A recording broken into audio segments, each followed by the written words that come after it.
Oiê, tudo bem com vocês? Eu sou a Lucy e sejam todos bem-vindos ao canal Resenha de Medicamentos. Hoje a gente vai falar de um tema muito delicado e cada vez mais comum na saúde suplementar. Mas antes de mais nada, não se esqueça de se inscrever no canal, ativar o sininho, porque você vai ser avisado toda vez que tiver conteúdo novo. Agora vamos embora? Vamos seguir? Vamos embora. Eu acho importante deixar muito claro que eu não estou aqui para incentivar a judicialização, mas para entender os caminhos legais que existem. A gente está aqui também para entender o que a justiça fala desse assunto.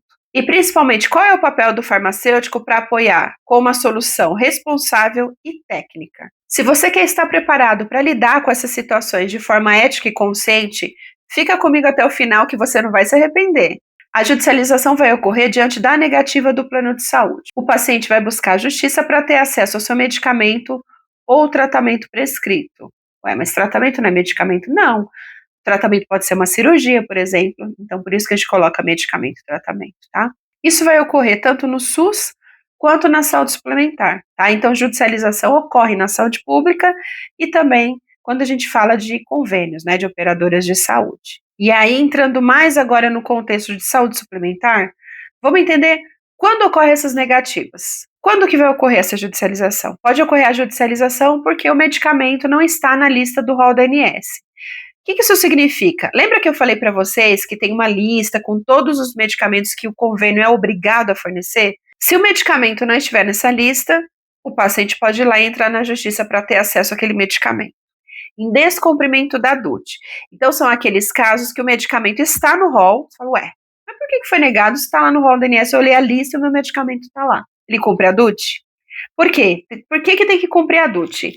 Lembra que eu expliquei para vocês que os medicamentos que estão no rol, eles estão amarrados a critérios de elegibilidade, palavra bonita, né? Regras, gente. Então, assim, medicamento está liberado para pacientes que estão com câncer de mama no estágio 4, que tenha passado por quimioterapia de primeira, segunda, terceira linha, que tenha metástase à distância, enfim, tem um monte de critério ali que o paciente tem que responder a esses critérios para conseguir o acesso. Então, não adianta só o medicamento estar no rol. Se não tiver cumprimento da DUT, ele vai ser negado. E também são casos onde as pessoas entram na justiça. E por fim, o uso de off-label, né? Isso é muito comum. O que acontece? O medicamento ele tem que ter registro, ótimo, tem que ter mesmo, mas na indicação da bula tem que ter a indicação daquele problema de saúde. Então vamos pensar assim, o medicamento é para câncer de mama, mas o paciente está com câncer de pulmão. E aí o médico prescreve. Se na bula não tem câncer de pulmão, aqui no Brasil ele é um off-label. Ah, mas tem vários estudos lá nos Estados Unidos, na França, na Alemanha, que fala que o medicamento também é indicado para câncer de pulmão. Ok. Seu médico está fazendo algo errado? Não, ele está indicando medicamento de acordo com estudos internacionais. Mas se não tem na bula aqui do Brasil, ou se não tem registro aquele medicamento, ele é um off-label, né? E aí, para o paciente ter acesso a esses medicamentos, ele também entra na justiça. Eu acho super importante lembrar que a judicialização tem que ser o último recurso, pessoal. Tá? Então, primeiro tem que tentar ali uma negociação, uma conversa, um diálogo, né? Seja com a operadora ou com o médico. Não teve jeito? Ok. Mas assim, não simplesmente sair judicializando tudo, tá? Eu tenho casos que eu já, conversando com outros profissionais de saúde, eu já escutei as pessoas falarem que viu judicialização de fralda, de absorvente, de pasta de dente foi comigo que aconteceu, era um paciente meu. E aí eu acho que tem que ter um discernimento, né? Realmente eu não vou conseguir comprar aquele produto? Realmente ele é vital para a minha saúde? Tem que ser o último recurso, pessoal. Não teve jeito, falou com o médico, falou com a operadora, pegou uma segunda opinião, não tem jeito. Vai fazer sentido para você? Ok, eu respeito. Mas eu acho importante sempre lembrar que deve ser o último recurso a ser utilizado. Em 2022, o STJ definiu que o rol é taxativo. O plano de saúde é obrigado a cobrir só o que está no rol da ANS. Mas a mesma decisão abriu exceções. Medicamentos aprovados pela Anvisa, então a gente está falando de medicamento que tem registro, que tem indicação em bula, mas não está no rol. Outra coisa, não existe alternativa terapêutica, só existe aquele medicamento para aquela doença, não tem outro. A justiça pode ir ali a favor do paciente nesse caso também. Claro que ela vai avaliar um monte de outros pontos, mas quando a gente fala da publicação de 2022, ela cita que existem exceções para esses casos. Tem um ponto que eu acho super interessante quando a gente fala dessa publicação. Ali ele fala que há exceções também para os casos de pacientes onde o tratamento tem uma comprovação de eficácia baseada em evidências. Mas aí eu pergunto para você, principalmente para você profissional de saúde, quem vai avaliar essas evidências? Elas são fundamentadas? Tem um N de paciente importante ali naquela análise? Tem um monte de ponto que tem que ser questionado, tá, gente? Outro ponto que eu acho interessante, tem que existir uma recomendação técnica respaldada. Está falando do Natjuz nesse caso? Vou explicar para vocês o que é o Natjuz. Ou seja, a justiça pode autorizar a cobertura, desde que haja respaldo técnico e científico. Vou falar para vocês, explicar um pouquinho para vocês o que é o Natjuz. Eu acho que hoje em dia é um núcleo que apoia muito quando a gente fala de judicialização. Então, eu acho importante citar ele aqui nesse vídeo, tá? Então, para evitar decisões judiciais baseadas na urgência ou no apelo, na comoção daquela solicitação, entra aí o Natjuz, o Núcleo de Apoio Técnico Judiciário. Esses núcleos são compostos por farmacêuticos, médicos, enfermeiros e outros profissionais de saúde também. A função do Natjuz é fornecer pareceres técnicos e rápidos para auxiliar os juízes nas tomadas de decisão. E aí a gente tem o eNatjuz, que é uma ferramenta, né, que esses juízes utilizam, onde todos esses embasamentos, esses pareceres técnicos ficam arquivados. Então vamos supor que hoje ele analisou um pedido do medicamento específico lá, importado, sei lá. Daqui a um ano, vem outro pedido do mesmo produto, na mesma situação parecida. O parecer já está pronto, está lá no eNatjuz. Ele vai lá, acessa aquele parecer e vai fazer ali a sua avaliação para tomar a sua decisão final. Ok, mas quais são os benefícios de usar o Natjuz? Ele vai evitar a concessão judicial em caso de tratamentos ineficazes, né, porque o farmacêutico, o médico, enfim, vai avaliar o material e vai fazer um parecer falando se faz sentido aquele paciente usar aquele produto ou não. Promove decisões mais técnicas e criteriosas e vai reduzir, pelo menos, né, a ideia é essa, reduzir os eventos adversos e o impacto financeiro nas operadoras de saúde. Ah, mas o convênio tem muito dinheiro. Ok. Mas vamos dar um exemplo aqui. Vamos pensar naquele medicamento caríssimo, né, que custa mais de 10 milhões. Tá. Vamos pensar numa operadora bem pequenininha, que acabou de começar, que está lá no interior, tem pouquíssimas pessoas que pagam o convênio todo mês.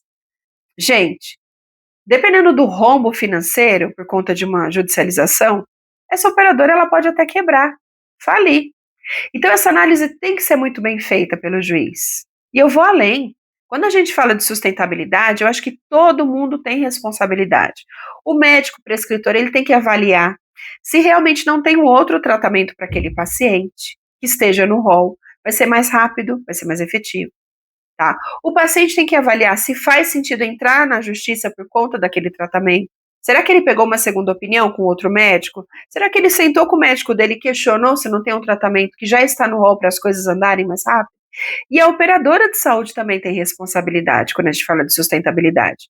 Será que vale a pena negar aquele medicamento porque ele não está no rol? Muitas vezes, e ouso dizer muitas vezes mesmo, tem medicamentos que não estão no rol, mas que dão uma resposta mais benéfica para o paciente com menos custo. É o que a gente fala que é custo efetivo, né? Então, se o médico prescreveu um medicamento que não está no rol, não é só olhar se está na lista, é avaliar o paciente. Peraí, eu já autorizei tal medicamento para ele. Ok. Se eu autorizar esse que não está no rol, tá tudo certo, tá bem indicado. Mas se eu não autorizar, o médico pode pedir aquele outro tratamento que é caríssimo e pode judicializar. Faz sentido? Então, médico, paciente e operadora, todos têm responsabilidade na hora de avaliar se faz sentido judicializar, se faz sentido negar, se faz sentido liberar, ser um parecer favorável a uma liminar. O tema é amplo, mas claro que eu ia puxar sardinha para a área farmacêutica. Vamos falar agora do papel do farmacêutico no contexto da judicialização. O farmacêutico ele pode atuar de forma estratégica e ética na judicialização. Mas é importante ressaltar, é um papel que exige domínio técnico, então o pessoal tem que estudar. Então, como que o farmacêutico pode atuar? Ele pode atuar lá no NatJus, elaborando os pareceres técnicos científicos. Ele pode auxiliar na análise de evidências científicas sobre eficácia, custo-efetividade e segurança. Ele pode orientar os prescritores na instituição que ele trabalha, se aquele medicamento está no rol, se não está. Gente, a tomada de decisão do tratamento do paciente é do médico, isso não se discute. Mas o farmacêutico está lá para apoiar. Então, ele pode olhar lá na hora que ele está validando uma prescrição, não se, e não se atentar só ao protocolo para ver se a dosagem está de acordo, se a superfície corpórea está certinha. Ele tem que ir além. Por que ele não vai e pesquisa no rol e conversa com o médico? Doutor, esse medicamento que o senhor está prescrevendo aqui para pedir autorização para o convênio não está no rol. Eu acho que nesse caso o senhor tem que fazer um relatório médico para o paciente mais robusto, com evidências científicas, para o convênio realmente avaliar se faz sentido negar ou não. Gente, eu já peguei relatório que tinha 2, 3 linhas de um extra-rol. E é claro que vai ser negado. Geralmente é mais negado do que avaliado. E se o médico não ajuda ali com material robusto de informação, fica mais difícil ainda uma análise de um extra-rol. E contribuindo também com documentos ali para a defesa, né? Isso eu falo quando é um farmacêutico de operadora, né? Ele tem essa autonomia para ajudar no parecer de defesa ali de uma liminar, né? Para derrubar aquela liminar. Ele pode apoiar o jurídico da área dele. Como? Ele pode levantar dados científicos, publicações técnicas, onde fica muito claro que aquele medicamento não é o melhor tratamento para aquele paciente, tá? Então, isso é super importante. O farmacêutico pode ajudar e muito quando a gente fala de judicialização. O farmacêutico que está na clínica, o farmacêutico que está na operadora de saúde, todos eles, ou o farmacêutico que está lá no NatJus, tá? Então, todos têm ali grande oportunidade de ajudar os seus pacientes ou o seu pessoal, sua equipe ali, para ajudar de forma técnica. E para concluir, a judicialização não deve ser a primeira opção, ok? Reforço isso aqui com vocês. Mas ela é uma alternativa para casos excepcionais e sempre tem que estar respaldada por critérios técnicos e éticos. Se você já teve contato com esse tema na prática, seja como paciente, como profissional de saúde, deixa a sua história aqui para mim nos comentários. Acho super válido. Muitas vezes você comenta uma situação que você viveu, você acaba ajudando outro paciente, você acaba ajudando outro farmacêutico. Então deixa no comentário sua história que eu vou ler com carinho. Vou esperar, hein? E aí, pessoal, gostou do conteúdo? Então, por favor, então curta, se inscreva no canal e não deixe de compartilhar esse conteúdo com seus colegas de profissão, com um paciente que você conheça que está numa situação complicada. Orientação nunca é demais, gente. Tchau, tchau, pessoal. Até o próximo Resenha de Medicamentos.